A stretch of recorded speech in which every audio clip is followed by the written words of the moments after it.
チェンバーボーン。アップデート6。自らの推しを尻尾に刻み込み幸福度を上げた我らがビーバー。小さい風車を撤去するために新たにぎっちり風車を建設。さあ準備は整った。大規模建設を始めるぞー。と思ったらこれですよ。パソコンに丸太倒れちゃったか。でなんでエラーが出たかというと、今回からアップデート7、エクスペリメンタルブランチを適用だー。まずはエラーをなんとかしないとだ。今使ってるモッド外してセーブデータのコピーで OK でした。まあもともと FPP カメラとフリーカムしか使ってないから特にゲームプレイには影響なさそうだ。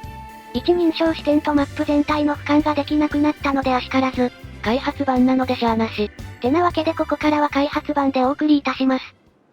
アップデート7、エクスペリメンタル、祝いの祝砲。アップデートしてもやってることはいつもと同じ、安定の爆破ジャンキーであった。そして今回のアップデのメインはこのジップライン。スリル満点の素早い移動手段、移動の速さプラス 150%。別種族のアイアンティースもチューブウェイって移動手段が増えたみたい。これはビーバー世界の革新になりそうだ。でもそれよりも私はこっちが気になってたんだよ。なんと地形ブロックが地面以外にも設置できるようになってる。足場の上とかにも土盛れんのか。これできるなら畑タワーが作れるかも。畑の上を突出粒で覆ってさらに土を乗せる感じか。普通にできそう。これがっつり作ってみましょ。こうして食料貯蔵マックスなのにさらなる食料生産施設の開発が始まった。あ、まだ尻尾装飾してないビーバーがおる。今日は仕事半休にするから押してきなさい。結果追加で16匹が装飾し、幸福度も52まで跳ね上がった。はっばー。どうせやるならあたおか式、地下農園にすっぞー。光なんぞなくても気合で食物は育つ。これがビーバー脳だ。で掘った穴に突出部と盛り土。1階2階が地下農園。育てる作物は4種類なので、2フロアずつにして計8階建てにしました。これなら今の倍くらいの作付け面積ありそうだ。螺旋階段はなんかありきたりだし他のにしよ。螺旋よりかは効率良いはず。ごっちゃり。細かい設計まだだけど、トリマこれで建設開始だー。ボットのブーストで使うパンチカードの在庫が枯渇したので印刷上、立てまし。パンチカードは紙めっちゃ使うけど、紙在庫約2000、丸太8000あるから平気かな？タワーの上は半分しか設計してなかったけど、蜂の巣の範囲サイズに大きさをアップ。で4分の1くらいが完成したところで干ばつ23日が発生。今回も階段を駆け上り、下半身強化に勤しむビーバー。上から投げ込む工事は見守るだけでいいから楽。そしてふと思う、タワー農園が OK なら、タワー植林地もいけるのでは？高さ3マスあればできそうだな。などと寄り道しつつトリマタワー農園を完成させるため、緑地化に使う水を自動で汲み上げるシステムを構築。今シーズン初登場の自動給水ポンプ。建設方法は安定の上からぶん投げ。3マス幅だから真ん中一本道で OK。50にあった幸福度が下がってきたのでシャワー増値いく。忙しくて幸福度下がるの巻。忙しいのにお前というやつは、ハマる？ボットはともかくビーバーがお亡くなりは悲しいので救助。無駄に工数かかる工事であった。パンチカードの在庫が増えてきたので、ビーバーの嗜好品の本にレシピを変更。なおビーバーはものすごい勢いで本を食うから在庫注意だ。近場に倉庫を作るいいスペースがなくご利用し、早く工場周りもがっつり作り直したいな。アプデのチェックで新工場建設は後回しであります。松ヤニの倉庫とか回収してお茶を濁した。などとよそ見してたら自動給水ポンプ完成してて農園タワーの緑地化が終わってた。すべてのフロアが綺麗な緑になりました。さてここからが難題、農場をどうしよう。いやそれは先に考えとけよ。てか農場の範囲が階段含めるとさっぱりだったんよ。さいですか。地上プラス1マスで地下3マスだとギリいけない距離か。それは具体的にどれくらいの距離？わかるかボケうわこいつ逆ギレしやがった。一旦壊して考え直すぞ。すべてのフロアを網羅するシステムが完成だー。考えるのが面倒になり螺旋階段を使った匠の作品。ばらさないでよ。効率を考えると螺旋階段は悪いけど、働くのボットだしそもそも食料マックスだし。まあビーバーも100匹しかいない町だし、食料やばくなることはないかな？適当で大丈夫。そして完成と同時に有り余ってる食料が倉庫に運び込まれてるのず。まだ作物植える前です。さて1階は人参を植えて、2階はひまわりを植えられない？まさかの欠陥発覚。ひまわりだけ高さがに必要だった。なんてこったおわた。仕方ない、ひまわりは屋上のワンフロアだけにしましょ。足りなかったら適当に地面に植えろ。余ったワンフロアは3種全部混合にしました。面倒な作業だけどボットだしいいか。狭い？この暗いフロアで作物は無事育つかな？鳥間ちゃんと植えてるしこれにてタワー農園完成。ので前に作ったやっつけ仕事のボット農場は今日で廃業。さらば、やっつけ仕事農場。さあ皆の衆、解体作業じゃあ。あっという間に更地になりました。さてお次はジップラインの使用を確認しましょ。ステーションで乗り降りできて、塔でラインケーブルを伸ばしてく感じかな？ジップラインの桁もこう端っこにケーブル貼るのに使うみたい。で建物選んで接続すれば OK。1施設2箇所か、分岐はできない仕様だな。乗り換えだね。ケーブルが最大でどれくらい伸ばせるのか確認。30メートル分の26メートルとか表示されてるから最大は30メートルっぽいな。傾斜は最大50度、だけどこういう場合はダメな模様。やめてください、ビーバーが激突してしまいます。障害物がなければ山登りも OK。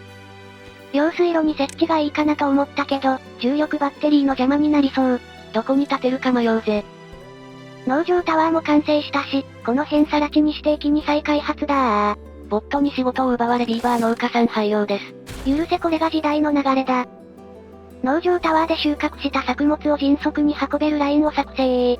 新鮮野菜を素早くお届け。宙吊りビーバー。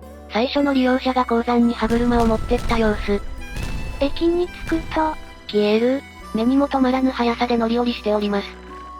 現状それほど遠い距離ってわけじゃないけど頻繁に使ってくれてるね。道を気にせず一直線だし速度も速い。これはかなり作業効率に影響を出しそうな発明だ。飛んでるビーバーの姿を激写。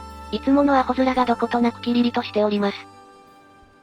さてジップラインの有用性が把握できたことだし、これをもっと街全体に広げていきましょ。流通革命だ。そして新構想、地下鉄が生まれた。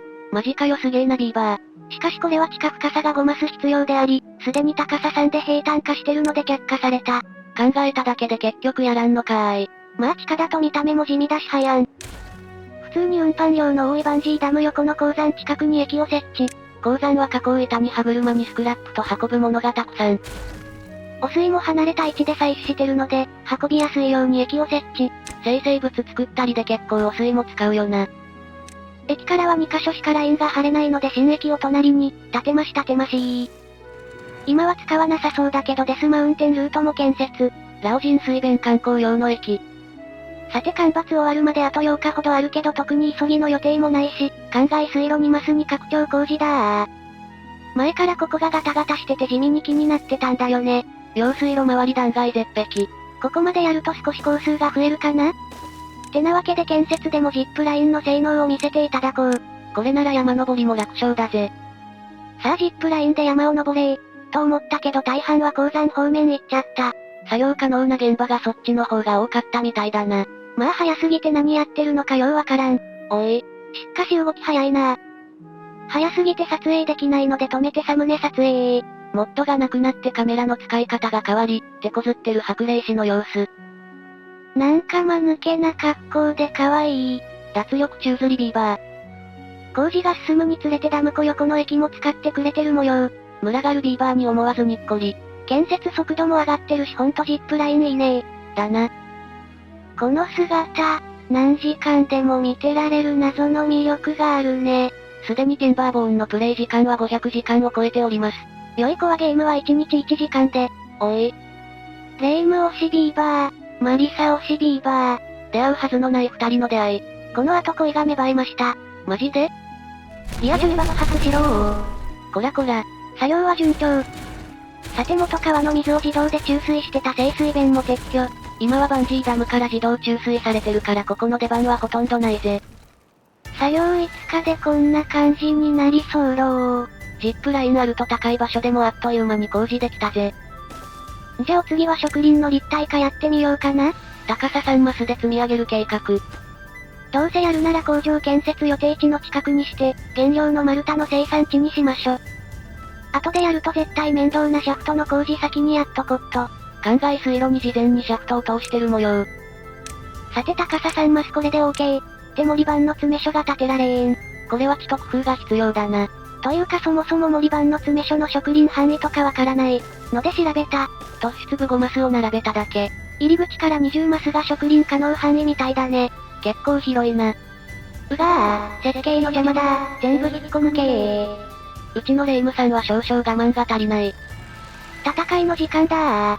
ハンマーを振りかざせ。ボットがいるぞ。ハンマーを振るう手を止めるなー。ビーバー VS ボット、ファイ。などと戦争ごっこしてのんびり聖地ただの撤去作業なのになんか絵面がすごい。あ、干ばつ終了間際で水位も減ってるし、いい機会だしここも地形ブロックで埋め直しましょ。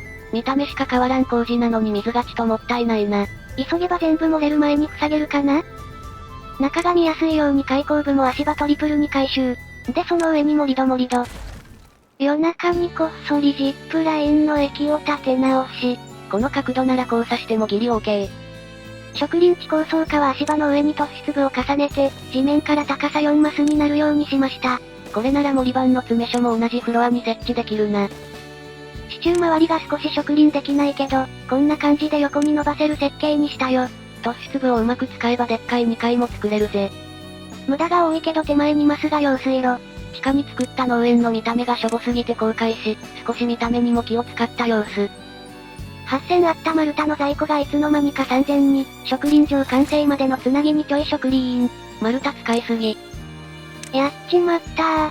良かれと思って2段の足場を3段に変えたがため、そこから水がダダ漏れに。鉱山も水没しちゃったので別の鉱山を掘ることにしました。どうでもいい工事のせいでいらん仕事が増えた。いのー、ちの水。なんとか貯水湖の回収が間に合い干ばつも終わったので今回はここまで。ではビバミちゃんの新曲とともに今回の出来事を振り返りつつお別れです。ではまたお会いできることを願って。じゃ、またねー。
一つになれる私たちの場所